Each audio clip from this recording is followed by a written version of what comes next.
Hey, this is Tamara with Real TV Films. We're here in the Director's Lounge with AFI Dallas and Michael Devous. You have been doing a wonderful job here at AFI, pulling it all together tight on the red carpet. How has your experience been? Oh, it's been amazing. This is our second year. Our inaugural year was last year. But this year we've got more events, more publicity, more stars, more filmmakers, 262 films.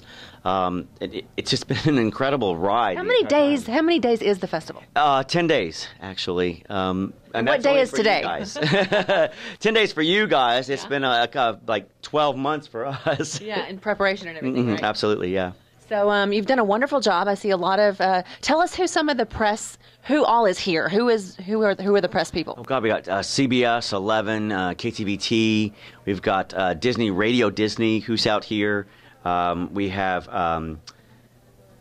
we have 4 different student TV film stations that are here. Right. We reach out to a number of different student populations who cover and learn how to do TV, which we welcome to come on the red carpet, learn how to do and cover television. And it's just an amazing experience for them, and they're extremely grateful. So it's such a tribute for us. Yeah, I was on the red carpet the other night, and there was this one young guy, and it was his first time. Was it? And he was so excited because I think the main guy that was on camera didn't show up, and that was his chance, his breaking moment. So it was fun to see him sweat bullets and be nervous and everything. Yeah, we've had People Magazine.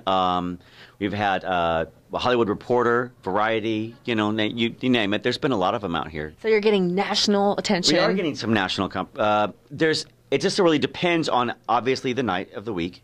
But, yes, we are finally getting some national love. Because AFI Dallas is huge. How can it not help it be worldwide news? It blew up the first year. We did not anticipate. Mind you, it took us about 6 months from the launch of the idea where everything started rolling to the actual festival itself. Now, how long has AFI been around?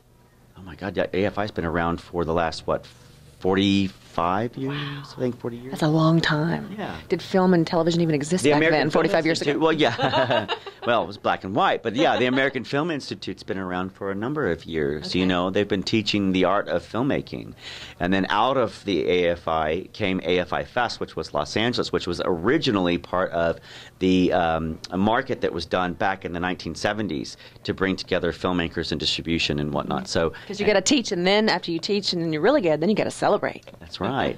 So, yeah, and then here, and actually, that was one of the concepts Michael Caine had. He had thought maybe we could do a school here in Los Angeles. I'm in Dallas.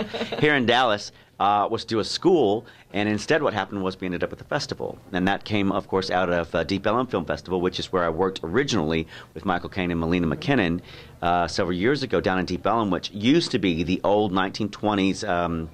It was an industrial district where they used to do manufacturing, and then it became, in the 1930s and 40s, it became the jazz, African-American jazz blues section of town. So it's very, very cool. Now it's all lofts and sort of seedy little joints and blues cafes and things like that. So it's very cool. And so Deep Ellum Film Festival sort of grew out of that, that area. So it's very cool, very downtown, very neat. Wow, I love your little history lesson here.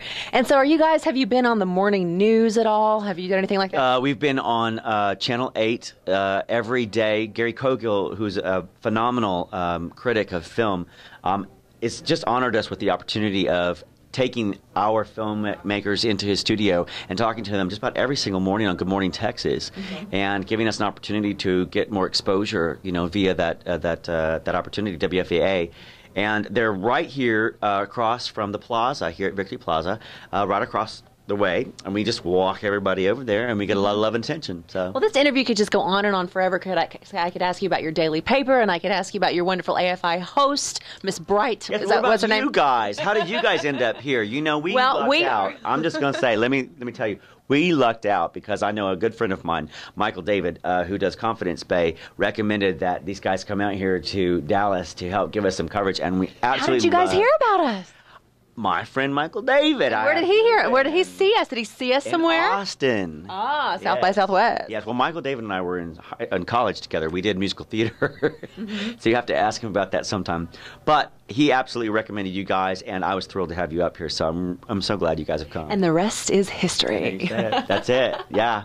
All right, well, we love you, and I think you have that Robert Downey Jr. look. He's so cute. The first day we got here, he had on the tie and the funny shoes and everything, and I was like, you're just so cool. Well, thank you. You're the coolest dude here. You guys are cool. Yeah, we're all Anybody cool. who can pull off interviews at the corner of the Ghost Bar, 50 feet up off, 50 floors above, looking down.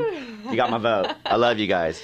We love you too. And this is Tamara Henry with Real TV Films. Real TV Films. Thanks, darling. Mwah.